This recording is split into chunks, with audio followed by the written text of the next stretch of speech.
काहे को बोझा लादे हुए है अहंकार का। मैं ये किया, मैं ये कर सकता हूं, मैं ये करूंगा। अरे अपने आप को प्रभु के चरणों की शरण में दे दे और कर्तव्य का पालन करते हुए भगवत स्मरण कर, बड़ा भला हो जाएगा। राधा वल्लभ भजत भज भली भली सब होए। जितना भला है वो सब भगवान के भजन में है। अगर भजन नहीं किया तो भला नहीं हो सकता। काहे को बोझा लादे है चिंता का, अब आगे क्या होगा? वही होगा जो मंगल भवन रचे हैं। बिल्कुल विश्वास करो।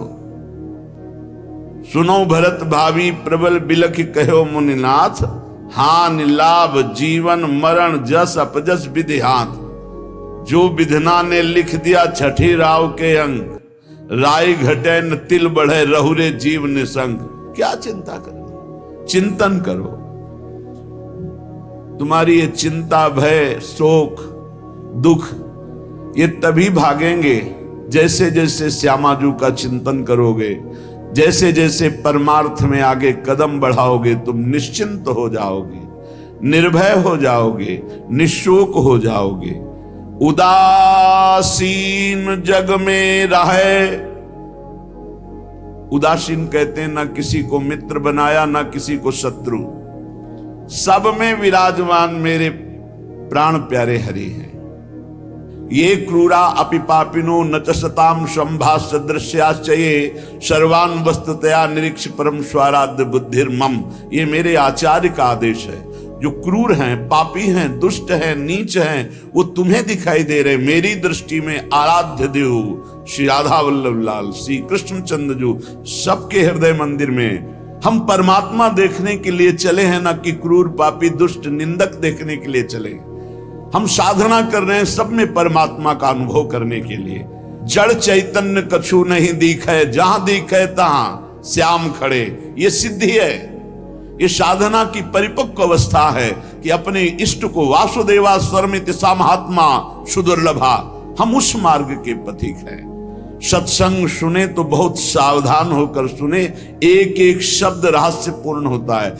या चाहे हीटर गर्म करे, चाहे फ्रिज ठंडा करे, चाहे एसी ठंडा वातावरण कर दे या हीटर गर्म वातावरण कर दे, बिजली दोनों में एक ही है। जो देखने वाला है कि हीटर का कारण बिजली, तो कूलर का कारण बिजली, फ्रिज का कारण बिजली, एसी का कारण बिजली, वो केवल बिजली देख रहा है कि इन यंत्रों में चलने की सामर्थ्य नहीं, ये बिजली से चल रहा है। लेकिन उस यंत्र का प्रभाव है कि वो गर्मी फेंकता है, उस यंत्र का प्रभाव शीतलता फेंकता है, पर दोनों का कारण बिजली है। ऐसे ही इस जड़ चैतन्य में, इस सत असत में, इस उच्च और नीच में, महात्मा और दुरात्मा में क्रियाएं जमीन आसमान का अंतर।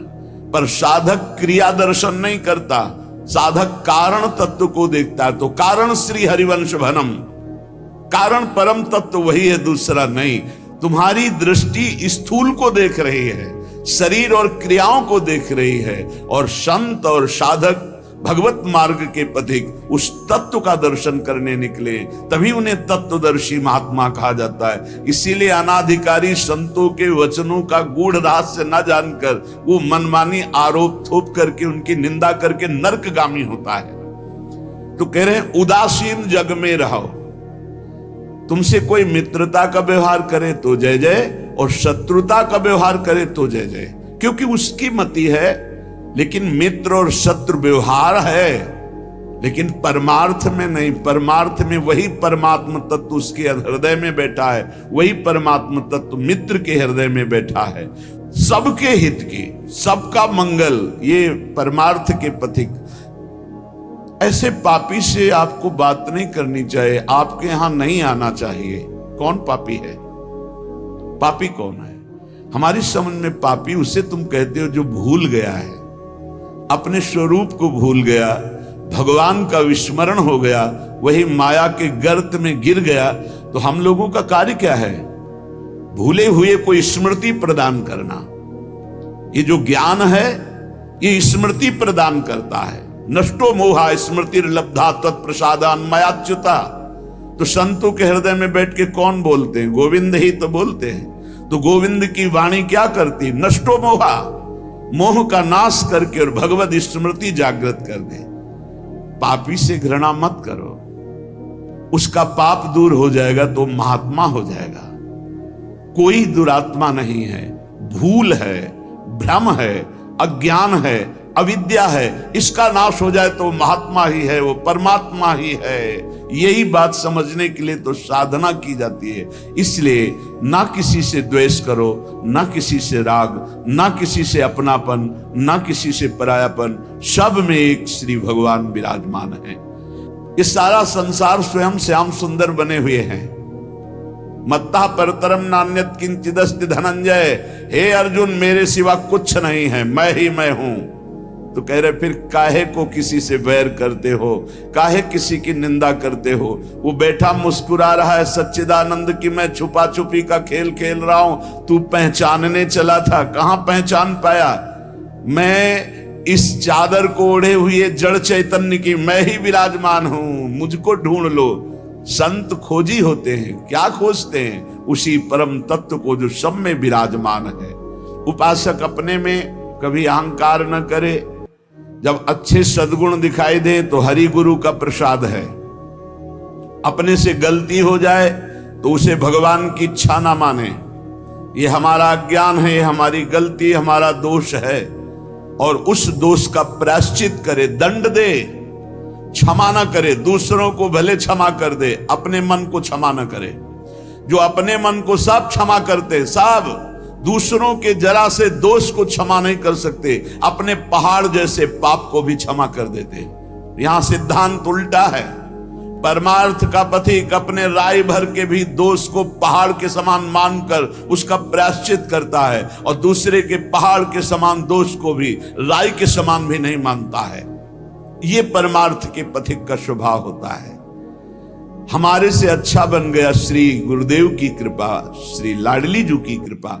बुरा हो गया ये मेरी गलती, मेरी वासना है, ये मेरा अहंकार है कहीं जो मेरे से गलती करवा दिया। यही बात गोस्वामी तुलसीदास जी कहते हैं। सच्चा साधक कभी क्षमा नहीं करता अपने को, उसको प्रायश्चित गुरुजनों से मिलकर निश्चित करता है। जाओ इतने दिन व्रत रहो, परिक्रमा लगाओ, ये सब दंड मन को मिल रहा है, मन निर्मल होगा। अपने पापों को तो प्रायश्चित नहीं करते, दूसरे की जरा सी गलती को पहाड़ जैसा वर्णन कर देते। ये भगवान के दास नहीं होते, ये भगवत विमुख जन होते हैं। अगर आपके साथ कोई व्यवहार अनुकूल कर रहा है या प्रतिकूल, तो आप क्रिया को मत देखो, अनुकूल प्रतिकूल, कारण तत्व को देखो। हृदय में बैठा हुआ और प्रेरक रघुवंश विभूषण भगवान प्रेरणा कर रहा है। क्यों? क्योंकि मुझे वह अनुकूल प्रतिकूल से ऊपर उठाना चाहता है। इसलिए अनुकूल प्रतिकूल परिस्थिति सांसारिक पुरुष को हर्ष या शोक देती है, लेकिन भक्त को या भगवत मार्ग के पथिक को नहीं, क्योंकि वो कारण तत्व को देखता है। तब ये तिरस्कार, अपमान, निंदा देते हैं। जिसको प्रभु अपना लेते हैं उसके जीवन में ये जरूर कृपा करके आते हैं। तिरस्कार, अपमान, निंदा। क्यों? क्योंकि इसका एक चिपकाव का स्वभाव है। कोई जरा सा प्यार करे बस वो मान लेता है ये मेरा। कोई वस्तु अच्छी लगी, चिपक गया, बस उस वस्तु, इसके बिना मैं नहीं जी सकता। जो वस्तु, व्यक्ति, स्थान के प्रति ममता है, आसक्ति है, लगाव है, ये तिरस्कार, अपमान और निंदा के द्वारा दूर होता है। जब निंदा हुई, तिरस्कार हुआ, अपमान हुआ, जैसे बिल्वमंगल जी का तिरस्कार कर दिया, कटु वचन बोले चिंतामणि ने, तो भगवान की तरफ कदम बढ़े। नहीं, जीव का जो मन है वो चिपकू स्वभाव का है, वो आसक्ति, वो ममता, वो राग कर लेता है। जरा सा बोल दे, जरा सा अनुकूल हो जाए तो वो उसी में राजी हो जाता है कि ये मेरा है।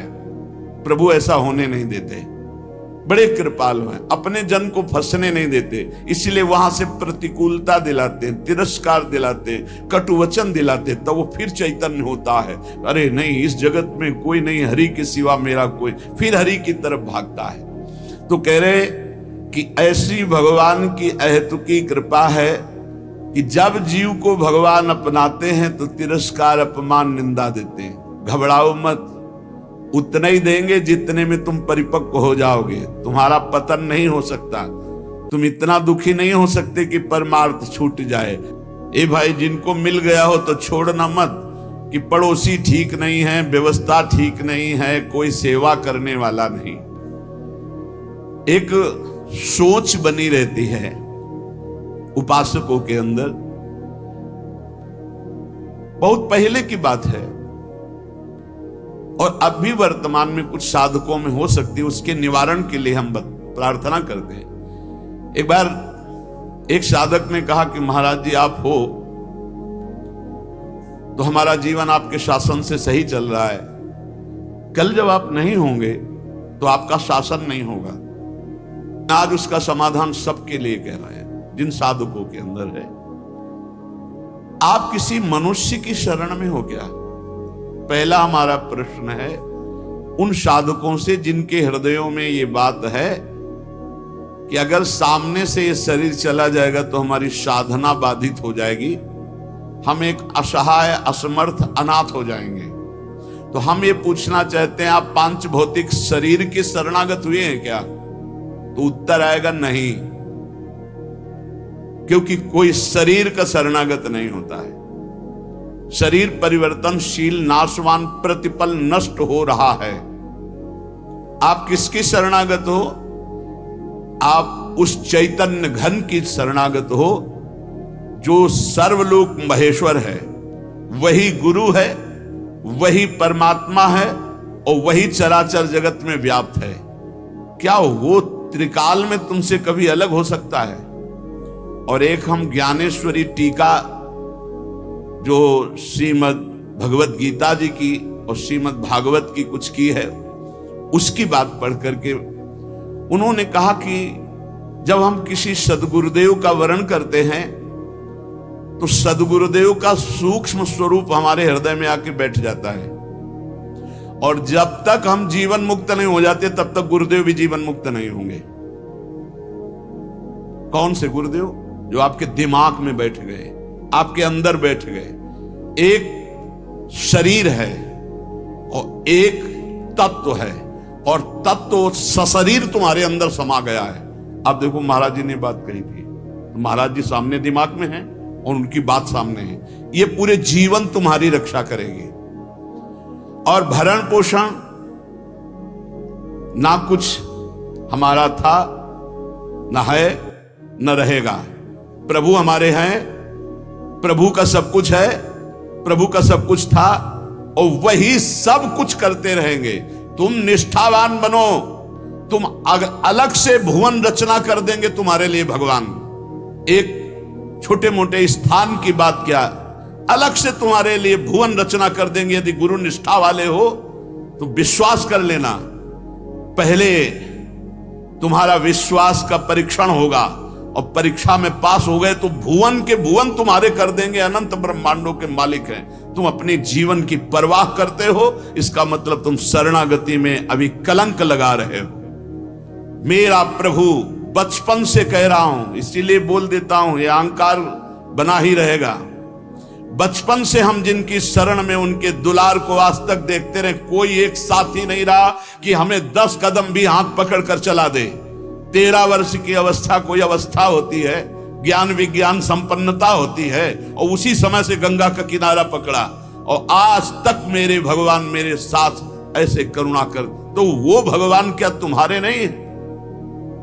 क्या तुम्हारी शरणागति का वो पालन नहीं करेंगे? फिर ये प्रश्न क्यों हो जाता है मुझे किसने संभाला बचपन से अभी तक? किसने संभाला? कोई विश्व में ऐसा नहीं कह सकता कि 10 वर्ष हमने संभाला, एक दिन भी नहीं। वही परम गुरु गुरुदेव का रूप। गुरुदेव तो बाद में मिले हैं, घर से तो उसने पहले निकाला। सूक्ष्मता से देखिए, उस जगत गुरु ने घर से निकाला वैराग्य दिला के, उस जगत गुरु ने भ्रमण कराया, फिर गुरु रूप से मिले, फिर हमको सतमार्ग में चलाया, फिर अंतर ध्यान हो गए, फिर सदगुरु रूप से आगे मिले, फिर पला, फिर सदगुरु रूप से आगे, वो आगे आगे बढ़ता चला जा रहा है। वही परमात्मा तत्व, वो क्या तुम्हारा नहीं है? तुम निर्भय निश्चिंत नहीं? अरे तुम शरणागत हो, चल के तो दिखा एक कदम विपरीत। अगर थोड़ी भी शरणागत हो गए तो एक कदम तो विपरीत नहीं चल सकता जीवन में, यदि शरणागत है। और जो शरणागत है तो माया मां की तरह दुलार करती है, मां की तरह। हमारी बात को समझ लेना, माया उनको विघ्न डालती है जो सूरवीर हो करके माया को जीतना चाहते हैं, और जो माया को मां मानते हैं, मां की तरह दुलार करती हो, भगवान को प्राप्त हो जाते। माया कभी बाधा नहीं पहुंचाती। इसीलिए हरिदासों में कहीं भी माया का प्रभाव नहीं देखा जाता। वो तब होगा जब कीन हो इस कबहू अभिमाना, शोक होवन चा कृपा निधाना। अगर अभिमान रहित होकर दैन्य भगवान की शरण में, तो माया है ही नहीं, वो मां है। देखो सियाजू के लिए क्या कह रहे हैं रघुनाथ जी मनु जी से, आदि शक्ति जय जग उपजाया सो अवतरी मोरिया माया। वही हमारी जननी है, वही हमारे सर्वस्व हैं। वो पालन पोषण करके भगवान से मिला देती, वो श्रृंगार करके भक्ति का भगवान से मिला देती। बाधा तब पहुंचती जब अहंकार होता है और माया पर विजय प्राप्त करने की बात होती, तब प्रश्न खड़ा हो जाता है। और जब भगवान के अधीन हो जाते हैं तो माया मां की तरह दुलार करती हुई भगवत प्राप्ति करा देती है। निरस्त त्रैगुण्यम, वृंदावन में रहने मात्र से निरस्त हो जाते तीनों गुणों के प्रभाव, सतोगुण रजोगुण तमोगुण। इनसे ऊपर त्रिगुणातीत प्रिया प्रीतम के प्रेम की प्राप्ति होती है। हरि रसद पुण्यम, ऐसा यहां वास मात्र से सुकृत होता है। वास मात्र भजन है। हमारी बात को बांध लो, कुछ भजन ना हो तो भी पड़े रहोगे तो तुम्हारा सच्चा भजन भगवत प्राप्ति करा देगा। यह सच्चा भजन होगा।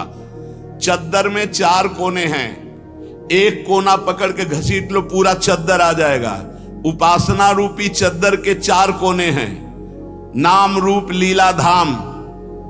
हम नाम निरंतर नहीं जप पा रहे, रूप का ध्यान नहीं बन रहा है, लीला का चिंतन नहीं बन रहा है, लेकिन धाम का अखंड वास कर रहे हैं। तो एक कोना पकड़ लिया जोर से, पूरी उपासना आ जाएगी। नाम रूप लीला धाम एक पकड़ लो। कोई आप दूर रहते हैं, धाम वास नहीं करते, निरंतर नाम का चिंतन और धाम का आश्रय, पूरी उपासना जागृत हो जाएगी। आप प्रभु की सेवा में लगे, प्रभु का नाम जप कर रहे हैं, अपने कर्तव्य का पालन कर रहे हैं, अंततो गत्वा आपको भगवान की प्राप्ति निश्चित होगी। कोई एक पकड़ लो। श्रीपाद कह रहे हैं, अतुलनीय महामाधुर्य सुखसार प्रदान करने वाला, तीनों गुणों को निरस्त करके हरिरस प्रदान करने वाला, वो महाभाग्यशाली है, त्रिभुवन में वंदनीय है, जो श्रीधाम वृंदावन का अखंड वास स्वीकार कर लिया। ये बड़ी दुर्लभ बात है।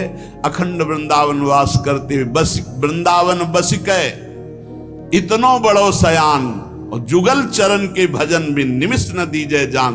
जब प्रियालाल ने इतनी कृपा कर दी तो हमसे चूक कैसे हो जाएगी। हम हर समय श्यामा श्याम का सुमिरन करें। सांद्रानंदाब्धि मध्य लसति रसमयम चिन्मणि द्वीप मेकम।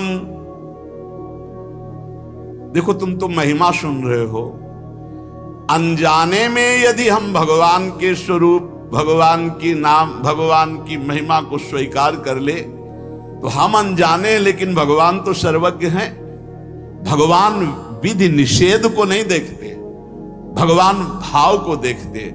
बस इसमें एक भाव, एकमात्र भगवान की शरणागति की पुष्टता होनी चाहिए। एकमात्र। अंदर की बात आप समझ लो, कोई तुम्हें साथ देने वाला नहीं है।